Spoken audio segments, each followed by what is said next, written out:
Sou a Jéssica. Eu vou iniciar apresentando o nosso seminário, que é sobre o processo de fabricação do porcelanato. Nosso grupo é composto pelo Alan, eu, Jéssica, Karine e a Vitória. Aqui eu vou falar um pouco sobre o porcelanato. Então, o porcelanato é um dos produtos mais utilizados na arquitetura contemporânea, que começou na Europa. Foi por volta da década de 1980 que o porcelanato surgiu em países como a Itália e Espanha, quando os ceramistas transformaram a maneira de produzir os revestimentos. A partir daí, o material logo se expandiu para os mercados de diversas regiões do mundo, incluindo o Brasil, nos anos de 1990. A matéria-prima, ela é utilizada para a fabricação dos porcelanatos e é composta basicamente por argilas e materiais rochosos, que são retirados das jazidas próprias ou terceirizados. Com esse material é dado início ao processo de fabricação dos porcelanatos. Aqui eu vou falar um pouquinho sobre os componentes que formam a matéria-prima. Então, nós temos a argila, que ela tem como função fornecer algumas características plásticas, garantindo melhores propriedades durante a fase de compactação e resistência mecânica após a secagem. Os feldspatos, eles são os responsáveis iniciais do processo de densificação das peças e, consequentemente, para as propriedades desejadas do produto. As areias têm a função de manter um esqueleto silicoso na massa, quando, por efeito do aumento da temperatura, os outros componentes, tais como argilas, caulins e feldspatos, eles amolecem. A argila também é um componente com menor custo, com um percentual de adição variando de 10% a 15%. Os caulins, o principal constituinte dele é a caulinita, que confere, então, uma brancura à massa desse porcelanato, e é um apontador do óxido de alumínio, que durante a fase de vitrificação da massa torna-se regulador de equilíbrio das reações. Os filtros, então, são rochas metamórficas que, quando moídas, podem ser utilizadas em massas cerâmicas em substituição a argilas e o feldspato. Esses filtros, então, ele contém sódio e potássio, que atuam como fundentes e também podem ser utilizados para aumentar a velocidade da sinterização. Temos também os aditivos ou outros materiais que podem estar presentes na massa desse porcelanato, que são a volastonita, a dolomita, magnesita e nefelina. Esses são minerais responsáveis por acelerar a vitrificação em massas de porcelanato, que apresentam dificuldades em reduzir a porosidade abaixo de 1%. Então, aqui eu vou apresentar o processo da fabricação do porcelanato. A matéria-prima, ela é retirada das jazidas, como eu falei anteriormente, e ela é transportada por caminhões, armazenadas, e posteriormente encaminhadas às fábricas para a fabricação do porcelanato. Então, a partir da matéria-prima, se faz uma pesagem desse material rochoso, digamos assim. Os tanques recebem a matéria-prima por correias transportadoras, que são responsáveis em diluir as argilas, facilitando e diminuindo o tempo da moagem. Essa formulação, então, ela será diluída em água e será transportada aos moinhos, onde será moído com a ajuda de corpos moedores e bolas de alumina, e com isso se dá origem à barbotina, que é um líquido pastoso. A barbotina, ela é armazenada em tanques submersos, onde fica em movimento para evitar a separação do sólido da água. Desses tanques, o líquido pastoso, então, ele é bombeado para o atomizador, que está a 110 graus Celsius, para fazer a evaporação. Então, nesse processo, vai restar apenas o pó atomizado. No tanque de mistura, esse pó pode ser colorido com diversos tipos de corantes e passa por alguns ensaios. O pó atomizado, ele é então transportado para as prensas, que já estão programadas para a prensagem exata do material. Nesse momento, o pó atomizado ele sofre uma opaquitação. Em seguida, esse material ele é enviado a um secador, onde o produto prensado passa por um processo de secagem. Após essa secagem, o produto recebe algumas aplicações, como engobe, esmalte, granilha, entre outras. Então, após esmaltada, o material é depositado em cestones e transportados para o estoque na carga do forno.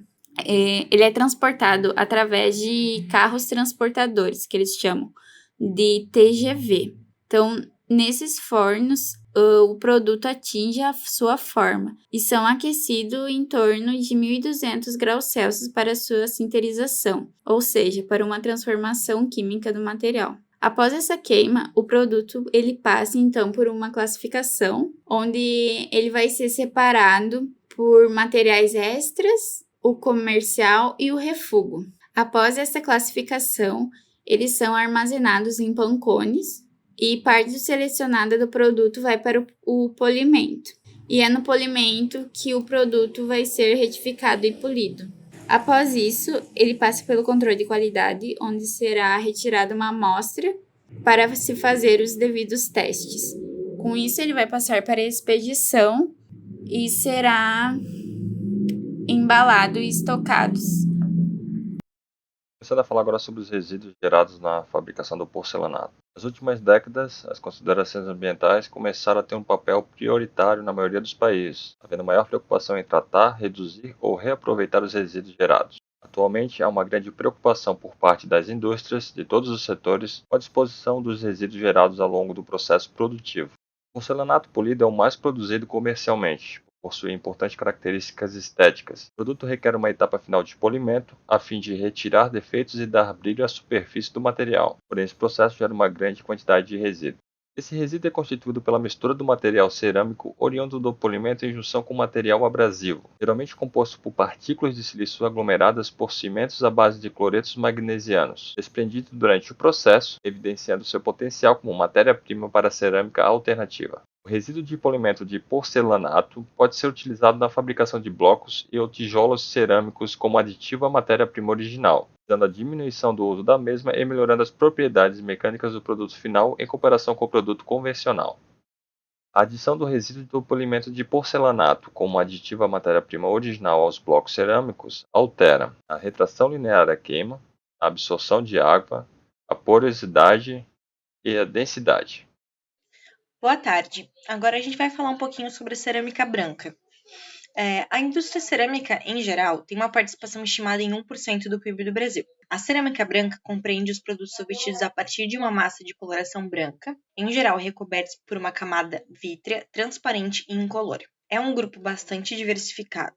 Nós temos como exemplo louças de mesa, louça sanitária e isoladores elétricos. Vale ressaltar que o segmento de louça sanitária tem uma forte participação nas exportações.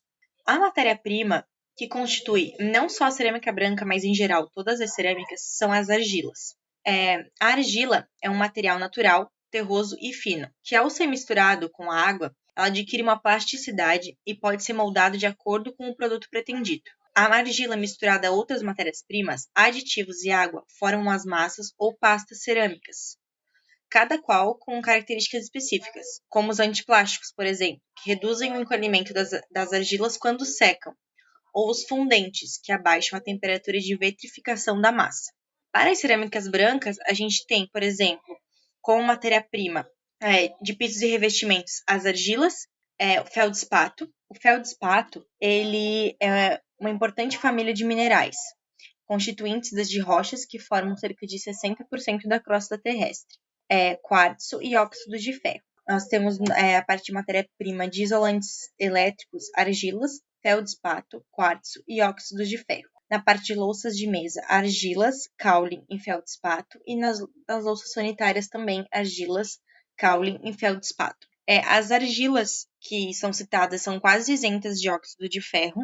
Na parte de cerâmicas brancas, né, elas apresentam cor branca, rosa ou creme claro, quando elas são queimadas a uma temperatura alta. Quando a gente pensa na questão de cerâmica branca, a gente remete a argilas brancas, né? Mas quando fala em argilas, ele também abrange, né, a questão de argila podendo ser rosa ou um creme claro. Agora a gente parte para o processo de fabricação da cerâmica branca. O processo de fabricação, os processos, né, empregados pelos diversos segmentos cerâmicos assemelham-se entre si, ou totalmente, podendo diferir de acordo com o tipo de peça ou material desejado. No próximo slide, tem um fluxograma que representa as etapas do processo. Primeiramente, tem a parte de extração da matéria-prima. Na parte de extração da matéria-prima, os caminhões, eles vão até os minérios. A parte de transporte e estocagem de matérias-primas é onde os caminhões, através das rodovias, né, eles seguem até locais que fazem a armazenagem desses minérios, né? O que acontece? Existem galpões grandes em que fazem a estocagem desses minérios, e muitos deles passam por uma pré-secagem, que eu até vou falar mais pra frente sobre essa pré-secagem. Eles ficam até por 6 meses lá nesses galpões, passando por essa pré-secagem. A parte de preparação de matéria-prima é que muitas matérias-primas, que eu também vou falar no próximo slide, elas já são preparadas já na parte de mineração. Elas já são moídas assim, já são diminuídas de tamanho na parte da mineração. E a parte de preparação também abrange a parte de preparação da massa, que é aquela parte que eu falo lá em cima, que é a parte que prepara a massa branca, no caso da cerâmica branca, né? Ele prepara uma massa que vai gerar depois, vai moldar essa massa de acordo com o molde que você quer para sua louça, né? Ou para o seu isolante elétrico e assim por diante. Depois vai para a parte de formação de peça, que é essa parte de molde. A parte da secagem, depois de moldada, ela passa por uma secagem. Um tratamento superficial, a queima e o acabamento. O acabamento, no caso, daí seria decoração, se você quiser fazer, né? Se a peça vai necessitar alguma decoração. E daí, nesse fluxograma, a gente consegue ver os gastos que geram uma indústria de cerâmica, né? Ali a gente consegue ver energia, né? Água, matéria-prima, produtos auxiliares. A gente vê ali a parte de preparação de esmaltes, que é a parte de tratamento superficial, que leva corantes, fritas, mais a base. No caso ali do armazenamento da queima, tem um armazenamento de combustíveis. Daí tem, no caso, o uso de combustíveis mais auxiliares da queima. Então, esse fluxograma é bem legal, porque além dele falar como o processo funciona, ele fala o que o processo gasta, o que o processo ele precisa para ele funcionar, quais são os gastos, né, de energia, os gastos que acontecem durante o processo e as perdas que acontecem, né? Então, indo para continuando na parte de processo de fabricação, que eu falei que eu ia comentar nesse slide sobre a preparação de matéria-prima. A primeira etapa, que é a redução de partículas e de homogeneização das matérias-primas, é realizada na própria mineração, sendo que após essa fase, a matéria-prima ainda deve ser beneficiada. O que é essa beneficiação? Ela é desagregada ou moída, que no caso, depois dessa etapa que reduz as partículas, ela reduz para até 2 milímetros, ela precisa ser reduzida mais ainda do que ela já foi. Então, ela vai para a parte da moagem, que vai ser explicado mais para frente. Cada processo, por exemplo, uma louça de mesa, uma louça sanitária, ela é classificada de acordo com a granulometria e muitas vezes também ela é purificada na indústria cerâmica.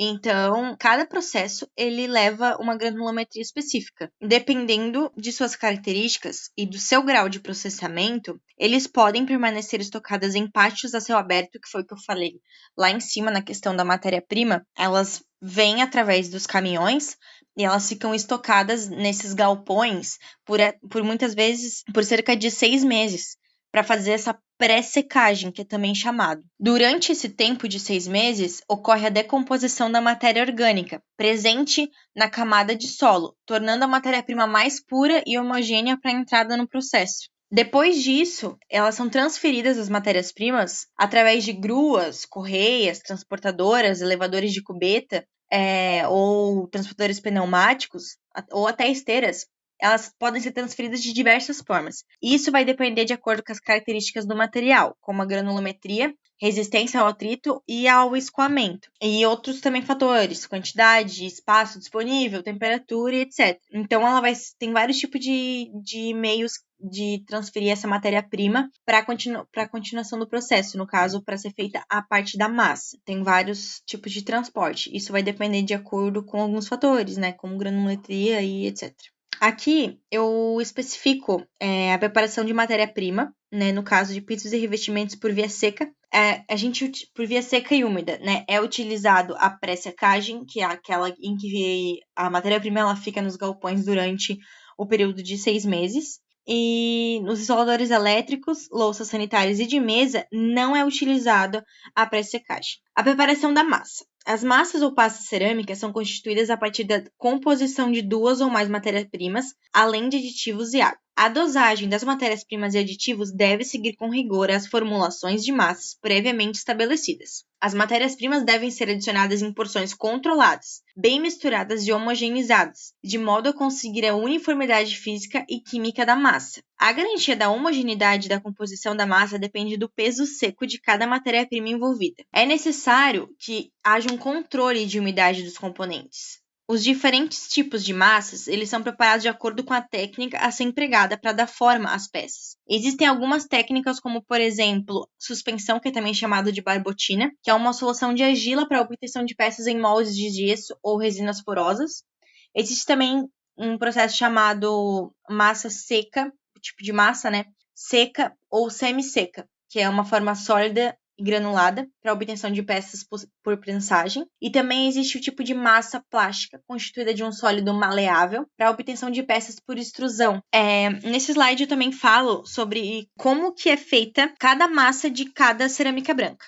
Na parte de pisos e revestimentos, por via seca e úmida, é feito com argila, feldspato, quartzo, óxido de ferro, que são a parte de matéria-prima. É misturado um reagente e um material cru reaproveitado. Isoladores elétricos o mesmo processo, mas não utilizam reagente. As louças sanitárias é usado argilas, caulin, feldspato, granito e defloculante. E nas louças de mesa, são argila, caulin e feldspato apenas para a fabricação da massa. E no caso vai ser adicionado água, né, para a formação da massa. Agora a gente vai para o processo da moagem. Nos moinhos é realizada a moagem, juntamente com água, dando origem à barbotina. Como é que funciona, né? Para uma redução maior da granulometria, faz-se necessário o uso de moinhos, no caso, para atingir uma partícula de mais ou menos 1 milímetro, porque lá na parte de matéria-prima, na mineração mesmo, já é atingido uma partícula de 2 milímetros mais ou menos. Depois disso, a massa cerâmica ela é encaminhada aos moinhos por meio de esteiras, que foi o que eu falei lá em cima, geralmente por meio de gravidade. Juntamente com a água, então, eles dão origem à barbotina. Existem alguns tipos específicos de moinhos, como, por exemplo, o moinho de bolas. A massa cerâmica ela é introduzida em cilindros de aproximadamente 2 metros de diâmetro, mais ou menos. E na parte interna se encontram esferas, responsáveis pela moagem do material. O moinho de rolos, eles são empregados extensamente na indústria pesada da argila, para desintegrar, aplanar e homogeneizar as partículas de argila. A massa cerâmica pode ser introduzida no moinho com ou sem água. Então, esse moinho, no próximo slide a gente vai ver que pode ser feito a moagem úmida ou seca. O moinho de martelos é um equipamento que consegue uma redução em tamanho das partículas por força de impacto. E o moinho e corredores de borda, eles são apropriados para reduzir o tamanho das partículas de matérias-primas plásticas. Então, aqui eu também tenho a parte que fala sobre pisos e revestimentos por via seca, na parte que a gente especifica, na parte de cerâmica branca, como que cada um usa, né, a parte de moagem. A parte de pisos e revestimentos por via seca utiliza a moagem a seco. Por via úmida, a moagem a úmido, como já cita o processo. Os isoladores elétricos utilizam a moagem a úmido. As louças sanitárias, a moagem a seco e a úmido. E depois disso, eles vão para a agitação mecânica e então acontece a formação da barbotina. E daí nós temos também as louças de mesa. As louças de mesa, elas utilizam tanto a moagem a seco quanto a moagem a úmido. Boa tarde, meu nome é Karine. E eu vou estar falando sobre os tipos de processos de fabricação da cerâmica branca. Vou introduzir um pouquinho falando sobre os métodos que vão diferir ali da cerâmica branca em si, né, no geral. que os processos de fabricação de revestimentos cerâmicos, eles existem a moagem por via seca e por via úmida.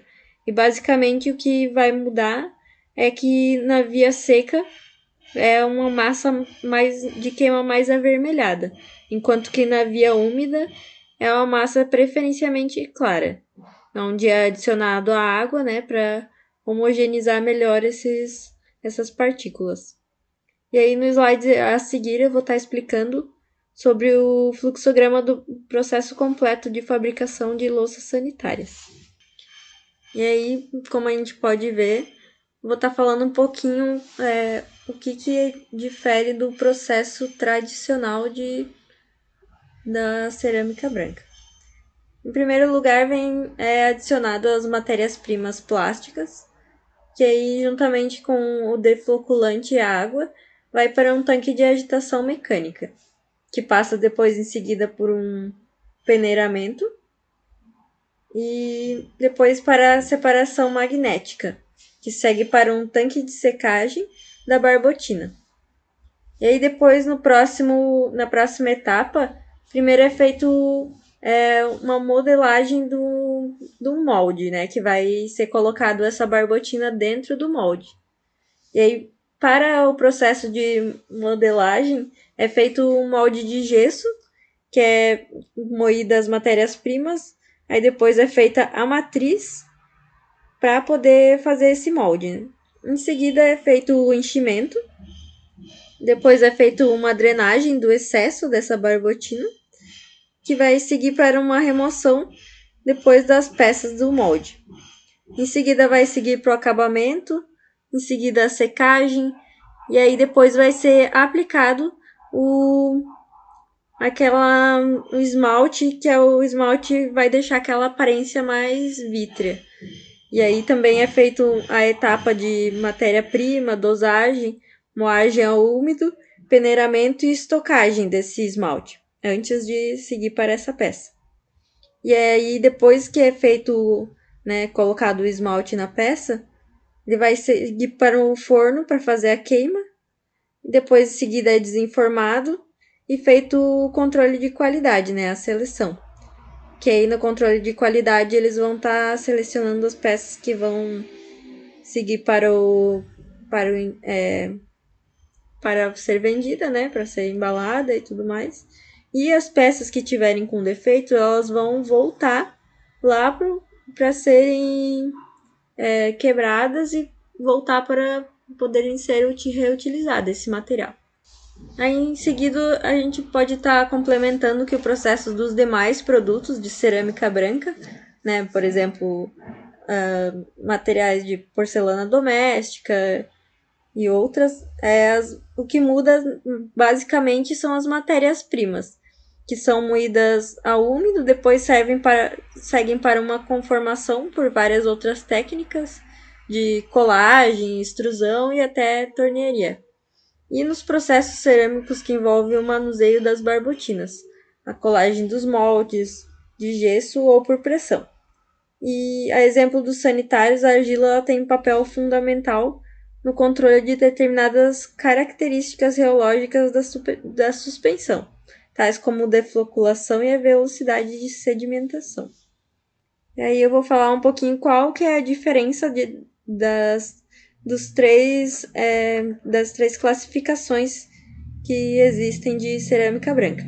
A primeira é as porcelanas, e elas são fabricadas com massa a partir de argilominerais, que é argila plástica e caulim, quartzo e feldspato, que tem uma pureza elevada. E em seguida elas são queimadas a temperatura superior a 1.250 graus. E os produtos apresentam uma porosidade bem próxima do zero.